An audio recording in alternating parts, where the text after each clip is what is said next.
ఏదైనా ప్రాపర్టీ మన పేరు మీద రిజిస్టర్ చేయించుకుంటే అమ్మయ్య ఇది ఇక మందే అని అనుకుంటూ ఉంటారు. కానీ అక్కడే అసలు ట్విస్ట్ ఉంది.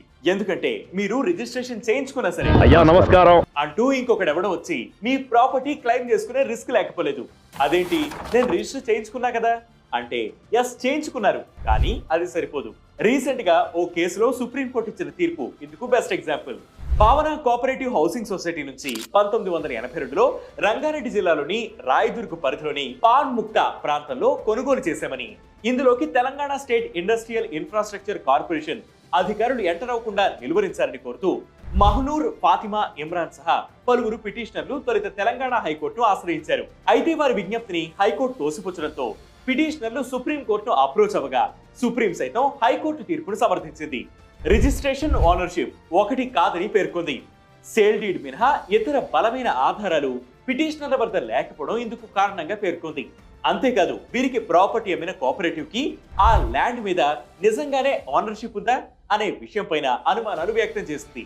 సో రిజిస్ట్రేషన్ డాక్యుమెంట్ ఒక్కటే ఉంటే సరిపోదు, దానితో పాటు mutation certificate, utility bills, tax receipts మొదలైన డాక్యుమెంట్లు అన్నీ ఉండాలి. కాబట్టి పర్చేస్ చేసేటప్పుడు అన్నీ క్లియర్ గా చెక్ చేసుకోవాలి. కేటగిరీ వైజ్ గా చూసుకుంటే ప్రాపర్టీ డెవలపర్లు ఇకపై ల్యాండ్ రిజిస్ట్రేషన్ ఒక్కటే చూపిస్తే సరిపోదు.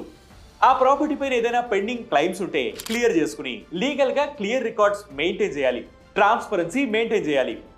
ఇక ప్రాపర్టీ కొనే ముందు బయ్యర్లు కూడా జాగ్రత్తలు తీసుకోవాల్సి ఉంటుంది. సెల్లర్ అమ్మే ప్రాపర్టీలో లీగల్ ఇష్యూస్ ఉన్నాయా, ఆ ప్రాపర్టీ వాళ్ళదేనా మొదలైనవి చెక్ చేసుకోవాలి. అవసరమైతే ఇందుకోసం ఓ లీగల్ ఎక్స్పర్ట్ ను సంప్రదించడం మంచిది. లోన్ ద్వారా ప్రాపర్టీ కొనేటట్టయితే సెల్లర్ డాక్యుమెంట్లు, ఇళ్ల ఓనర్షిప్ వెరిఫై చేయడానికి బ్యాంకుల సహకారం కూడా తీసుకోవచ్చు. టైటిల్ డీడ్ తో పాటు ఒకవేళ సెల్లర్ మరో వ్యక్తి కొన్న ప్రాపర్టీ అయితే సేల్ డీడ్, వారసత్వంగా వచ్చిన ఆస్తి అయితే రిజిస్టర్డ్ విల్స్ ఉండాలి. ప్రాపర్టీ ట్యాక్స్ రెసిట్స్ తో పాటు కొన్ని సందర్భాల్లో letters of position and allotment కూడా సెల్లర్ దగ్గర ఉండాలి. ఇవన్నీ చెక్ చేసుకున్నాకే ప్రాపర్టీని కొనడం మంచిదని లీగల్ ఎక్స్పర్ట్స్ చెబుతున్నారు. దీనివల్ల కొనుగోలు చేసే ప్రాసెస్ కాస్త టైం పట్టినా ట్రాన్స్పరెన్సీ ఉంటే ఫ్రాడ్, లిటిగేషన్స్ తగ్గుతాయని అంటున్నారు.